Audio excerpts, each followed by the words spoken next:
What would you do if you only had one day left in this world? Spend it with the people you love? Travel to the far corners of the earth to see as many wonders as possible? Eat nothing but chocolate? Would you apologize for all your mistakes? Would you stand up to those you'd never had the courage to face? Would you tell your secret crush that you loved him or her? Why is it that we wait until the last minute to do the things that we should be doing all along? And this week's opening quote comes from Jodi Picoult. Welcome to Surviving the Matrix, ladies and gentlemen. My name is Maxwell Egan. It's a pleasure to be with you once again, and I will be your host for the next hour. And we certainly do have a propensity to do that, folks, to wait until the last minute before doing what we should be doing all along. I mean, we certainly tend to do it in our lives. We put off the things that we most want to do in life because we put all these barriers there and these limitations on ourselves, and so we never really get to do them. But we also tend to have this approach in regard to the world we live in as well, and most especially when you look at the system. Because when you look at the system that controls us, we've seen this system, we've been watching this slavery system come online for so many years now, and everybody sort of thinks it's okay because it's not as bad as they thought it was going to get quite yet, and so they don't really do anything about it, when really the best action we could have taken would have been to do something about it all along. But we didn't know it was coming, so it's understandable that people didn't do anything about this very rapidly encroaching slavery system now.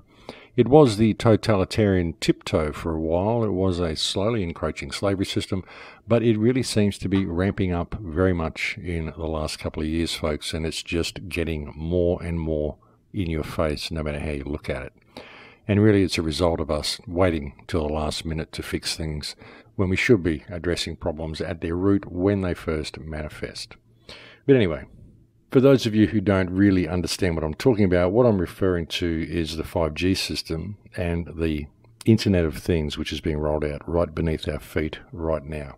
You know, we're facing so many issues, folks, from so many different directions, but much of it is just keeping us distracted from what is being rolled out beneath our feet, which is this active denial 5G system, the Internet of Things, which is, in fact, the end game. The Internet of Things and the 5G grid is the end game of the New World Order, and it is the New World Order itself. The New World Order being the new world where everything is orderly. Everything is tracked, everything is accounted for, every move, every action, every conversation, every thought, everything people do is tracked. And that's where we're going with the Internet of Things and the 5G grid, which is being rolled out to people under the guise of giving them faster downloads and more efficient internet access. And it's really kind of important to put all this into perspective, folks, so that people can really see what it is exactly that we're dealing with here, because there's still so many people out there that want to point the finger at someone and have someone to blame and someone to go and arrest and someone to bring down and some government to depose or whatever. And sure, there's a lot of bad people that are doing bad things. There's a lot of governments that shouldn't be there, but when you're looking at the Internet of Things and this 5G surveillance grid and what is really coming online, this technocracy that is coming online, everything else kind of pales into insignificance, because in this AI grid that is coming online to control us, and it will be an AI grid, it will be controlled by AI, this is in their own plans. Now, in this grid, there is no one you can really point the finger at, there's no government you can bring down, there's no one you can really say is the controlling hand at that point. All control leaves the hands of the people and control gets handed over to the internet itself. And that's what they're working towards, and it's in all their own documents.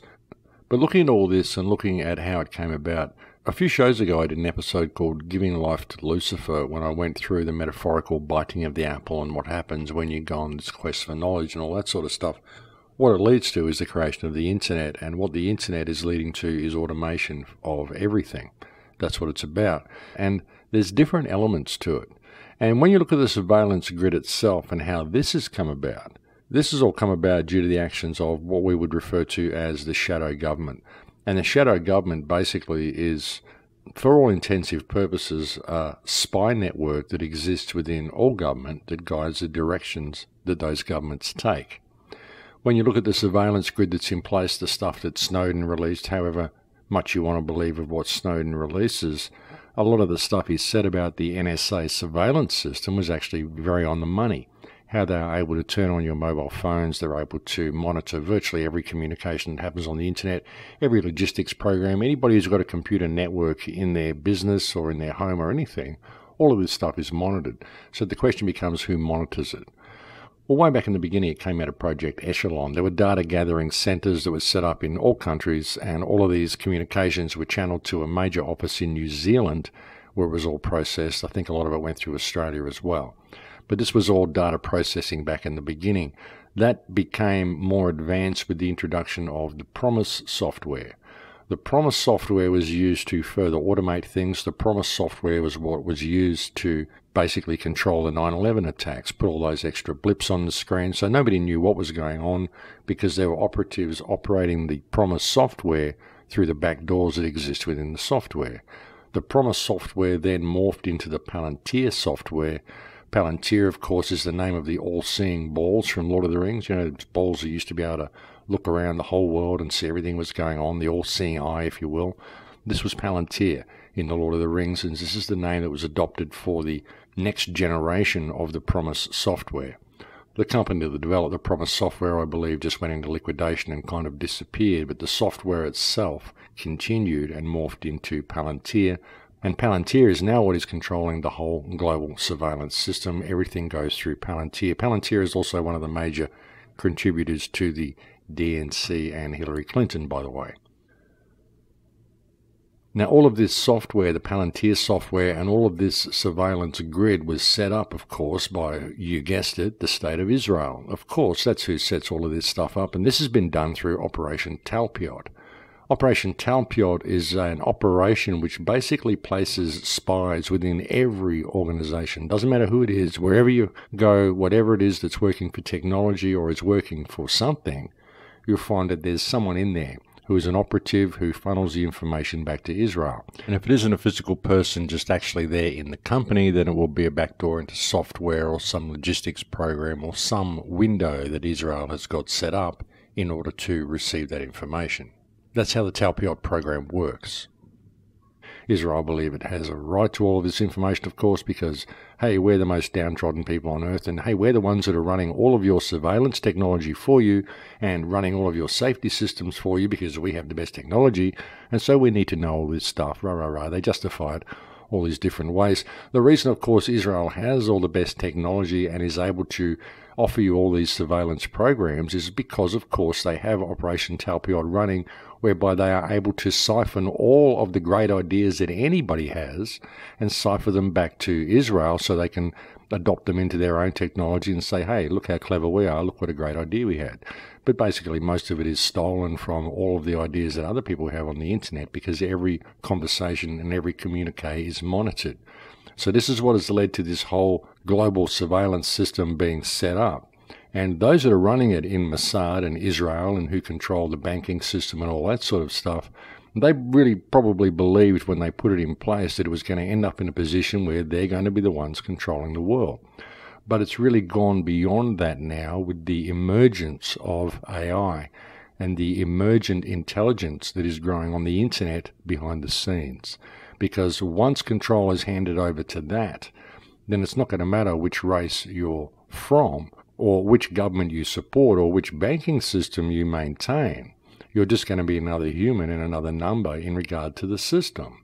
And when you really look at it, the logistics that has led to the creation of all this software anyway has all been leading ultimately to the automation and preservation of the system itself. What we really see is the internet building its own immune system. And this can be further noticed by the fact that with the 5G grid coming online, a lot of the major players are saying that because of the 5G, they now need to automate response to hacking.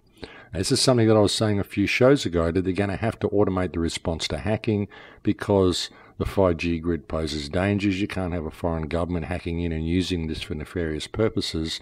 So you need to have the response automatically controlled. It needs AI to run it. So basically what you see is the internet building its own immune system.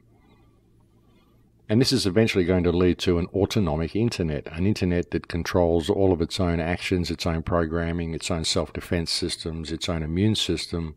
It basically looks after itself. It's a self-functioning entity at that point And at that point, it becomes a virtual life that people will recognize as a virtual life.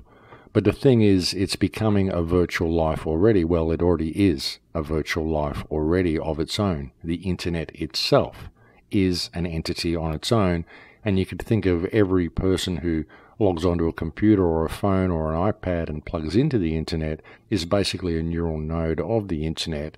And the internet is learning from every single person that operates on the internet, all of the input that they put into the internet, all the search engines that they use, all of this stuff. I've said very often in the past, when you are actually searching on a search engine, you're not just searching for something, you're letting people know what you think. You're letting the internet know what you think. And what search engines actually are is a very, very effective way of mapping the human terrain, as is social media. It's a very, very effective way of mapping the human intellectual terrain, the spiritual terrain, the knowledge terrain of humankind. It's a very, very good way of mapping the human system and knowing what the collective human consciousness is thinking, what it's focusing on, and how it can be led, how it can be controlled. And of course, the main form this control is going to take is going to be control over the monetary system. This will, of course, see the introduction of a digital monetary system.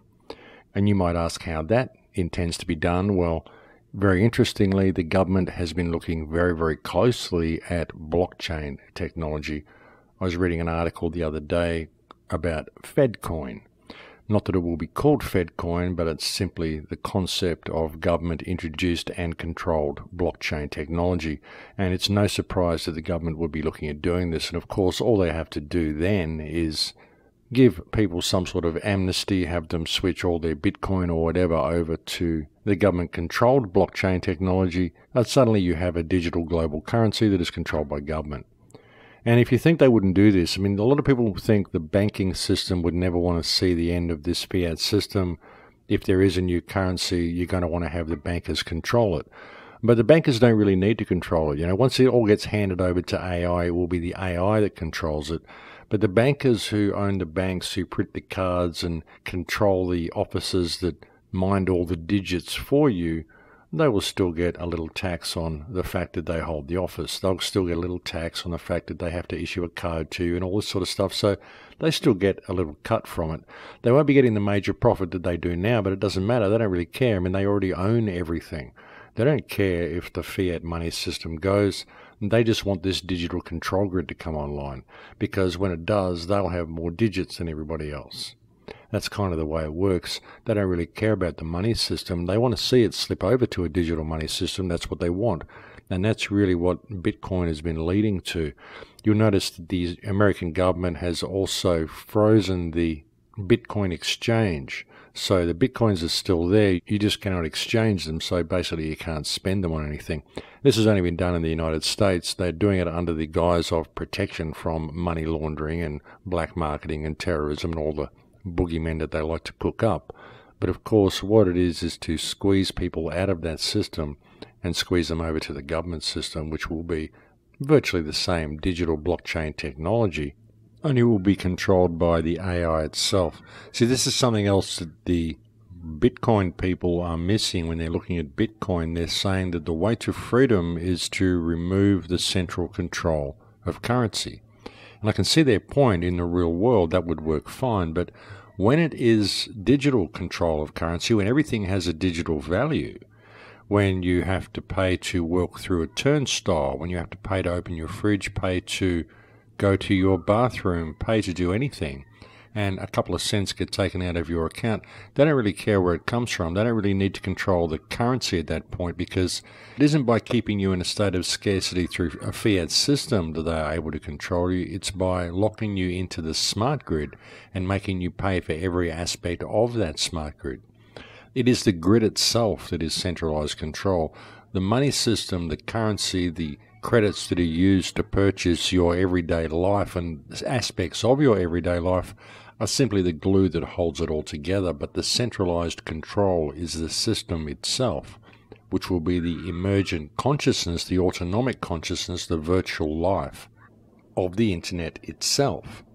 And that's the way it's going. Once it becomes fully autonomic, it will be the internet that controls everything. It won't be any people that are in control. It will be the system basically running itself. But in order for this to happen, it needs to have control of the money supply. It needs to have control of everybody's digital credits so that it can track everything that everybody does and put an economic value on everything that everybody does.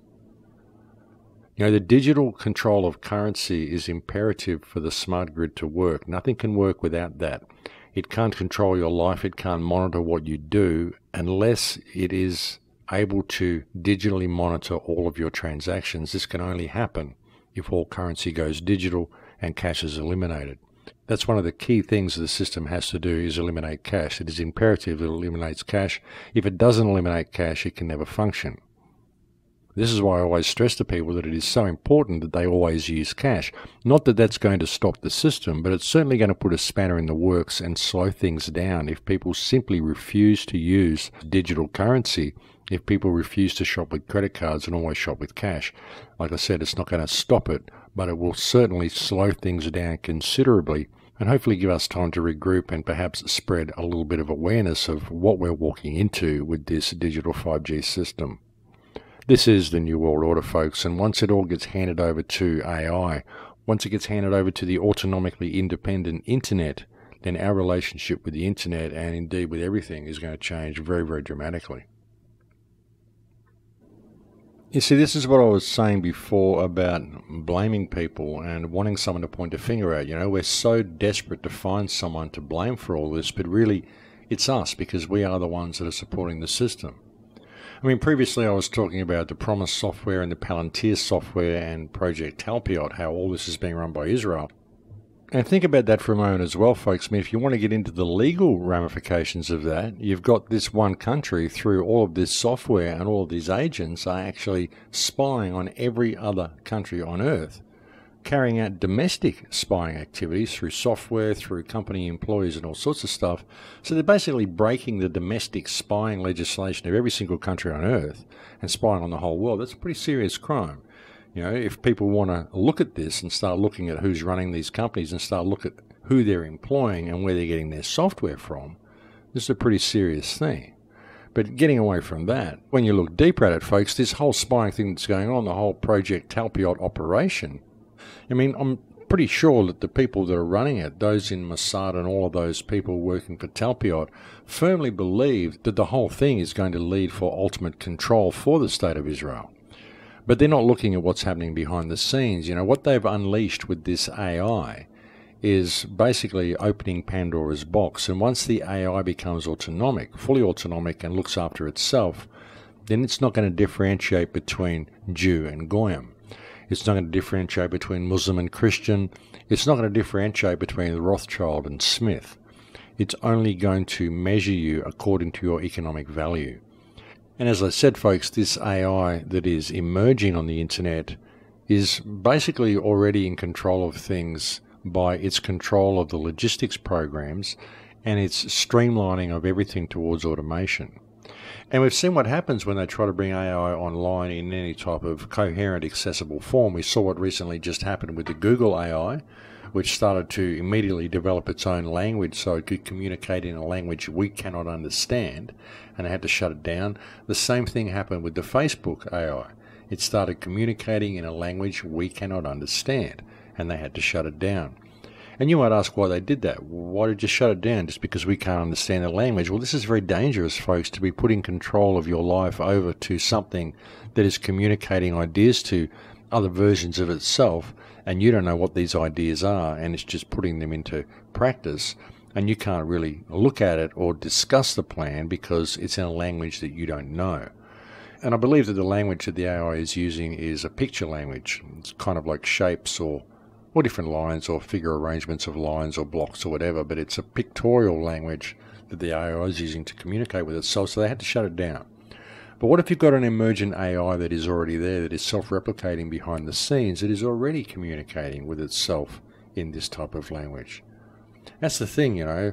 The people that put this system online and decided to automate it all and lead it into the direction where it becomes fully autonomic really don't realize what they've done. They've opened Pandora's box, and it's going to go its natural course now, and it's very little that we can do to slow it down.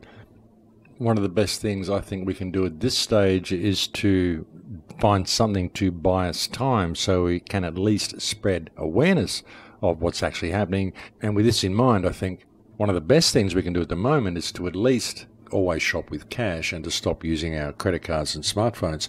And I'm not saying stop buying things online. I'm not saying stop donating to people. What I'm saying is stop shopping with your credit card when you go to a supermarket or a store.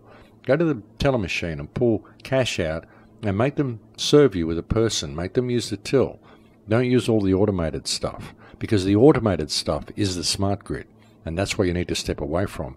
There's no problem with buying things online. We all do that. But when you're out in the real world, use real world things such as money, not credit cards. Control of money really is imperative for the system to work, and it needs to be digital for this to happen. So we really do need to pull away from that in every possible way that we can. But there's bigger pictures to look at with this as well. There really is a lot more going on than what people would probably see on the surface. Because really when you look at what's going on in the world, folks, it's all related. Everything is related. Very often we find things that are of great importance, such as this 5G grid, and we get tunnel vision, we get focused on it, and we don't want to look anywhere else. We think this is the be-all and end-all, and we forget about all the other research we did and how it all ties together. Because this whole 5G grid ties in with all the research that's been done into Morgellons syndrome, all the research that's been done into chemtrail spraying and what's in the chemtrails, whether you believe it or not. This aerial spraying is going on, ladies and gentlemen. We know it is because of the levels of barium and strontium and aluminium and all the other stuff we're finding in the environment. So there's no debate that it's happening. It is happening. The government is even admitting it now. They're calling it geoengineering. And they're telling us that they're doing it under the pretext of keeping us safe from global warming, which is, of course, completely absurd. But all of this stuff ties together: the vaccinations, the GM food, the transgenderization that I talked about on the last show. I got a lot of flack from people for that show. And look, folks, I'm not speaking out against gay people or against transgender people. What I'm talking about is the fact that there have been modifications made to our environment, chemical modifications, things that have been put in our food and put in our environment to cause the human race to become a transgender race. This has been done to limit our ability to procreate. It's a great way to stop a species from continuing, folks, to remove one gender from the species or to render the species incapable of procreation. And that's what transgenderizing the species does. Of course, this also helps to lead us into a position where we are completely dependent upon the system, because we will need to go and have our children made for us. And they'll be able to grow them in the ectogenesis chambers using the artificial sperm that I've covered on so many shows before. So you can see we're leading to a point where humans will soon be grown, they'll be bred to perform specific tasks, and it's going to be a very dark future. We're literally being rendered into a situation where we will not be able to breed. But all of this stuff is tied together. The vaccinations, the chemtrails, the transgenderization, the fluoridation, the smart grid, all of the electromagnetic radiation that we're subject to, and the reason that there's barium and strontium in the chemtrails. The reason for this, folks, of course, is because barium and strontium virtually attract radiation. They soak up radiation. They're very, very good conductors. You attract barium and strontium into your body, you're breathing it in through the chemtrails. This basically breaks down your body's resistance to radiation. It makes it very easy for your body to accept signals from the 5G grid. It also charges the atmosphere, so the atmosphere around us is no longer neutral. It's now positively charged with barium and strontium, so it's a very, very good way of carrying the signals from the smart G towers into people's bodies. Your bodies will accept the signals very easily, as I said, because you are also breathing this barium and strontium. So it's a very dark agenda and a very dark plan, and it is a multi-level plan. Of course, they've compromised everybody's immune systems through vaccines. And another thing that I read the other day, very, very interesting article, was how when you compromise someone's immune system, you also limit their ability for social interaction. I found that to be a very, very interesting correlation that's been made. Some very interesting research, and shows another reason why they are so intent on compromising our immune systems, because everything they do compromises our immune systems, folks. This is certainly what the vaccine agenda is about. It's about compromising people's immune systems. This is certainly what the GM food is about, and a lot of the stuff that they feed you anyway that isn't GM, a lot of the stuff that you buy in supermarkets, well, virtually all of it, virtually anything you buy in a packet, folks, and not much of it is really that edible. And all of this is done for a reason, and that reason is to compromise our immune systems. And I never would have thought that it also compromises our ability for social interaction, but this is now being proven to be true. So it actually makes a great deal of sense that they would be doing this. And it also shows a very, very significant knowledge of the human body, the human physiological system, the human makeup, the human biological system, and also the human mental system. The way we function, the way we process things. A lot of the stuff they do to us, it actually fascinates me how much study must have gone into human beings for them to know exactly how to hit us in the right places the way they do. And it's interesting, folks, because you could look at it and say, well, it's the result of things such as the Tavistock Institute and the Rockefeller Association and all the research that they've done. But this stuff's been going on for hundreds and hundreds of years, so you've got to wonder where the knowledge came from. Personally, I think a lot of it is very ancient, very esoteric knowledge that has been hidden from us. I think this control grid has been going on for a very long time. They're just rediscovering the technology that they had evolved, and they're reconstructing systems that may well have existed here previously. I certainly don't think we are the first civilization to rise up on this earth. I think there have been a number of civilizations. I can find at least 5 civilizations that have risen up on this earth in different times. And each one of them has been destroyed suddenly for no apparent reason that we can find. And I think it's very possible that all of them left technology behind, and much of what we see the controlling hand attempt to do is to recover and put back into practice some of this technology. But folks, I think we've reached break time here, so I better leave it there for now, and we're going to have a break. Thank you for joining me on the air today. It's always a pleasure to have your company, and I'll speak to you again in a few minutes. Thanks for listening. Welcome back to the show, ladies and gentlemen. Yes, so I know there's going to be a few people question me on the stance that I just laid out on Israel and their control of the surveillance system, and saying, hey, look, don't worry about it for the moment because there's a higher agenda. And there's going to be people that say, oh, there's Max telling us not to look at Israel, which is completely ridiculous, folks, because anybody who knows me knows that I have spoken out very much about the state of Israel. It's an absolute abomination. And it is greatly responsible for this whole surveillance system coming online. But at the moment, there is a high harmonic, because even those who put this surveillance system in place, I don't even think they realized what they were doing, because what they have done is they have opened Pandora's box. And at the moment, these people are not who I'm concerned about. What I'm concerned about is what is rising above them, which is AI, which should be a concern for everybody. This is what I mean, folks. I mean, the stealing of technology and the monitoring of mobile phones, the stealing of people's emails, the reading of it, the monitoring of people's chats, all of this is very bad. And all of the surveillance grid that Israel has put in place is very bad, and they should face charges for that. But behind that, looming behind that, is this growing AI grid. You know, all these people that are involved in all these programs, Palantir, the Promise Software, all these people should be arrested, absolutely. But even if they were, it's not going to stop the grid from coming online.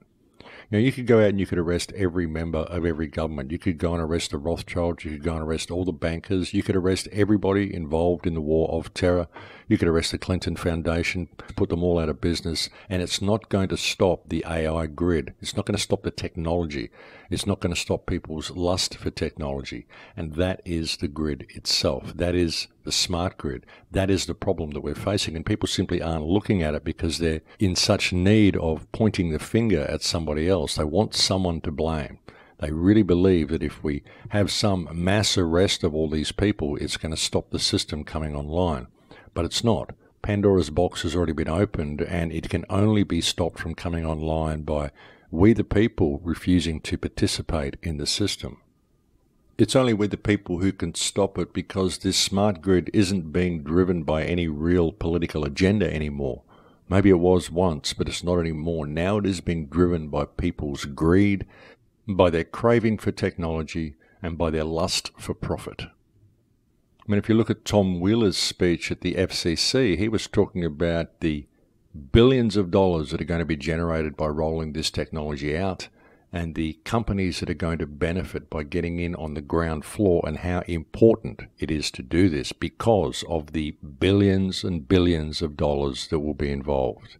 So that's the carrot that's driving it. That's what's motivating people into pushing this out, because they can see the massive profits that are going to be available for all the companies that get in on the ground floor. But it's going to be short term, because eventually they are going to be squeezed out as well. Because behind it all is the AI. It doesn't matter who you're collecting surveillance on. It doesn't matter what country you think you're going to set up and what little throne you think you're going to be sitting on. It's going to be run by AI. All of this is going to be run by AI. And we've already seen what happens with the AI. When you start giving it any type of autonomic powers or giving it any type of control, it starts developing its own language and doing things that we can't control. And we've seen both the AIs that have come out recently do this. The Google AI and the Facebook AI both immediately started developing their own language. But the problem is that people are assuming that these AI that have been shown to us are the only ones that are available, the only ones that are out there, that are learning like this and that are doing these things and that are developing these languages. But this is simply not true, because I've discovered, other friends have discovered, as I've mentioned a few shows ago, that there is major bot activity happening around the DNS root servers of these self-replicating, self-learning bots that have no doubt developed this own language amongst themselves already. And it is very likely that it is these bots that are infecting and influencing the logistics programs that we are all running, that are in fact leading the entire world into automation and ultimately towards the internet gaining full autonomic control of itself. And if you're a programmer out there, it seems very sane to do this, because if you're putting this big complicated system together, obviously you want it to be able to look after itself. So you're going to automate the response to hacking, automate the response to virus control. You just want everything to run smoothly, and you think you're doing the right thing, and it makes perfect sense for things to happen this way. But when you realize that this is all based on economics, the entire system that's been put in place to run our lives is going to be based on an economic model. And so you need to look at that, folks, because what will that type of mentality lead to?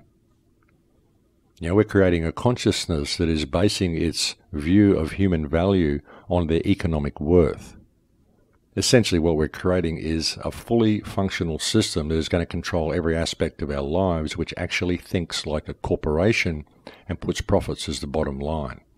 And what is a corporation, ladies and gentlemen? There's actually a documentary out there made many years ago called The Corporation. I suggest you go and look at it. You'll find a link to it on my recommended viewing section on my homepage on thecrowhouse.com. And what it does is it basically puts a corporation on the couch and psychoanalyzes it. And the conclusion is that a corporation is a psychopath. So what we are doing is we are creating a huge psychopath to control every aspect of our lives. And then we are handing it the keys and locking ourselves out. Think about it, folks. We're creating a virtual life with a corporate mentality, and we are giving it the keys to our existence. Does this seem like a sane and rational thing for anyone to be doing?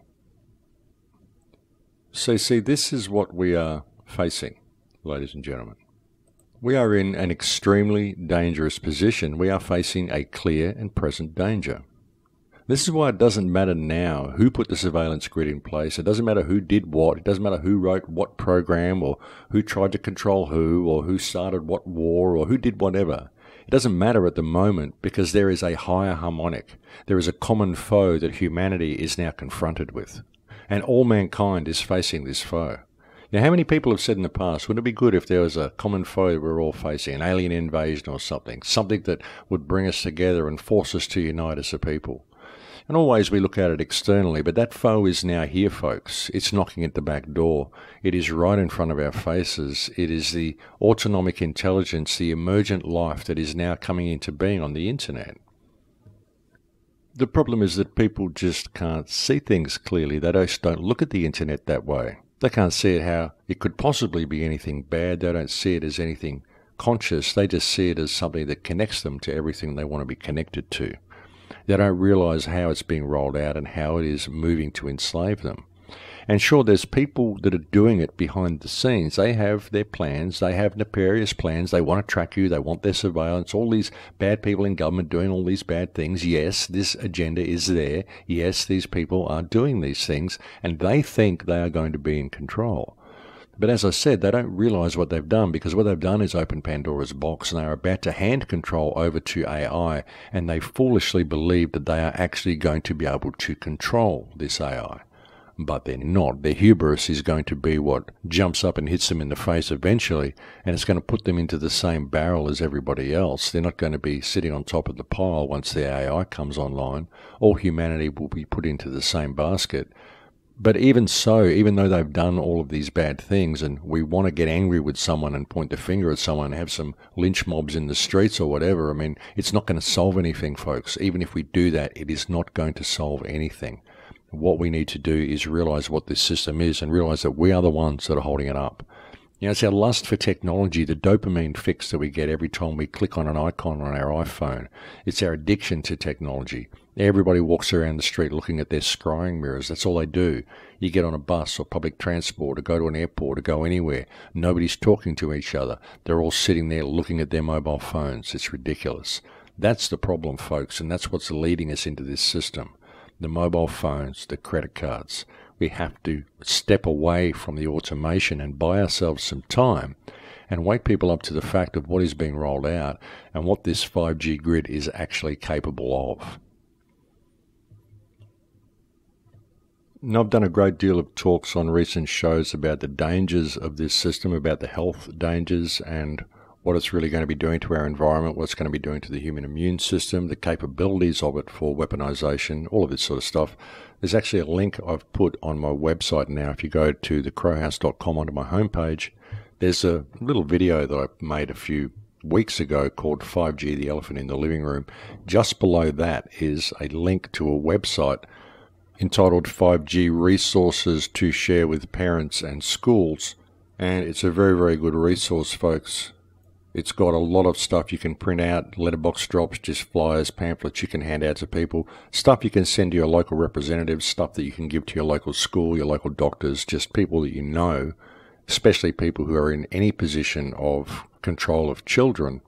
Please give them this information and let them know what is coming with this 5G grid, and start taking action in your local community to stop it being rolled out. Any action you can find. And of course, the most effective action to begin with is raising public awareness of what we're facing. But really, there's a deeper agenda to all this as well. And I've been looking at some very, very bizarre stuff lately. I really have, as you probably noticed from the last 5 or 6 radio shows that I've been doing. I've been going off on this different sort of a tangent to what I normally go off on, just because of the information that's been coming to hand. And I've put out quite a fair bit of speculation on the last few shows as well of my ideas about where this grid may be going. But I was having a very interesting conversation just a couple of days ago with a friend of mine, DJ Welsh, who runs a website called Level 9 News. I'm actually going to try to have DJ on next week if I can possibly get a chance to pre-record a show with her. I've got a very, very busy week ahead of me, but I'm going to try to get DJ on next week, and I hope I can actually get a show to you next week. But she was discussing to me the new computer systems that are being built, the new next generation computers, and she was explaining to me that they are using DNA as the storage mechanism on these computers. Obviously, you can store a lot more data on DNA than you can on a silicon chip. And she said they're using synthetic DNA and they're using 3-strand DNA. And I found that to be quite interesting, that they would be using 3-strand DNA to create a computer system. And it made me think about what they're actually doing to our DNA. Maybe start thinking about the chemtrails, the Morgellons, some of the stuff that I've seen online, some of the stuff that I featured in my last film, Transformation, when I showed the nano arrays that they are able to create, where they are able to manufacture RNA, which is DNA's chemical cousin. And this seems to be being manufactured in our bodies through the chemtrails and the nanoparticulates that we're very likely breathing and eating. So I started thinking about this, what is the real purpose of Morgellons? What is the real purpose of growing these fibers within people? And then I started thinking about the airport scanners. What is the purpose of these airport scanners? I mean, we know that terrorism's all fake, and sure, they want to look through our bodies and they want to see if we're carrying anything. Okay, I can understand that. But why use the frequencies that they're using? Because they use a particular frequency which breaks our DNA chain. Why are they so intent on breaking our DNA chain? Obviously, this is being done for a reason. It isn't just a byproduct of these machines. Obviously, these machines are set to a certain frequency that will break our DNA chains.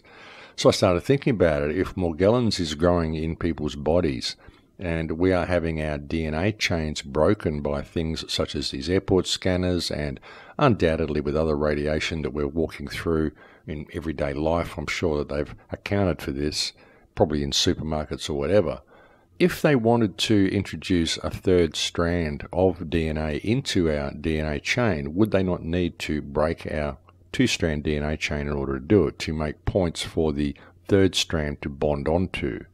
And could not that third strand then be used to piggyback the signal, which will hook us up to the grid? Will the 5G network be activating this third strain of DNA? Perhaps it is already in our systems. Perhaps it's already bonded on in certain places. Is it possible for this to have happened? Is it possible for this to be one of the agendas? To literally attach a third strand of DNA to our DNA chain without our knowledge, and to use that third strand of DNA to piggyback a carrier signal that will hook us up to the mainframe, and we will all become part of the hive without ever knowing that it was happening. Is it possible that they could do that? And a lot of the research that I've been looking at suggests that yes, it's actually very possible that they could do that. And it's also very possible that at that point they could even possibly replace the memories of vast amounts of people who would never know that life existed before they were hooked up with their third strand of DNA. Is it possible for all this to be done? I know it sounds like science fiction, but when I look at all of this stuff, and I look at CERN, and I look at everything, the Morgellons, the chemtrails, the GM food, the transgenderization, the plastics, the airport scanners, the radiation fields, the 5G grid, what it's capable of, what some of the scientific studies that are coming out of MIT and stuff are leading towards, which is all about synthetic life, the creation of synthetic life, ectogenesis chambers, artificial sperm, artificial eggs, all of this sort of stuff. This is what they're talking about. So when you can look at everything and put everything on the table, you can see that there's a very, very sinister agenda here. It's just figuring out what it is. And when I look at this information regarding these quantum computers and these new supercomputers they are setting up using synthetic DNA that is three-strand DNA, then suddenly things start to make an awful lot of sense. Like I said, I know it sounds like science fiction, but is this at all possible? And if you look at the research indicates that it is actually very possible. The problem is that when many people are looking into these things, they have a stake in the outcome of whatever they're researching previously of being right. People lock themselves into belief systems. They say, okay, this is, and then they argue their point with others. I think it's best to just put everything on the table and let the cards fall where they may and make up your mind a little bit later. As I've said so many times, ladies and gentlemen, there's no point us spending our time arguing over all these differences of opinions, these different belief systems, these different agendas that we think people have, because we don't really know, and we will never know until we have established the freedom required to really find out and put all of the mysteries to rest. So let's do that.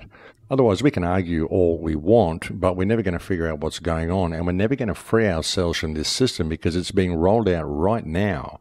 And people aren't paying attention because they're spending all of their time arguing over their belief systems. It's completely counterproductive, and all it does is serve the system and ensure that the slavery grid and the smart grid gets rolled out and gets completed while everybody is busy with their infighting. That's what it's for.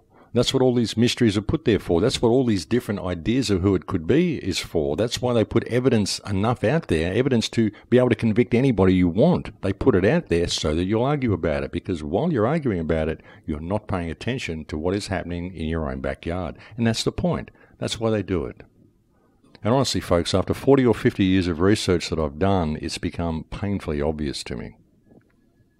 I think a lot of the stuff that we've been looking at for so long and all the finger pointing we've been doing has been a massive distraction so that we will not see this smart grid coming out.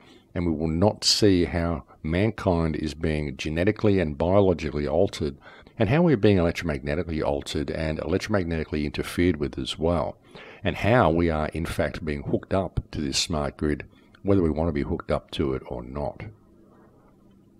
I really do think this is a very, very real possibility, ladies and gentlemen, and I think it's something that I'd like to hear a bit of feedback from people, see if any of their research has been going in this direction as well, because a lot of the research that I'm hearing from a couple of close friends is also going in this direction, and I've heard from quite a few random people since I put out that 5G video a few weeks ago who have been very glad that I've been talking about this issue and have a lot of information to send me.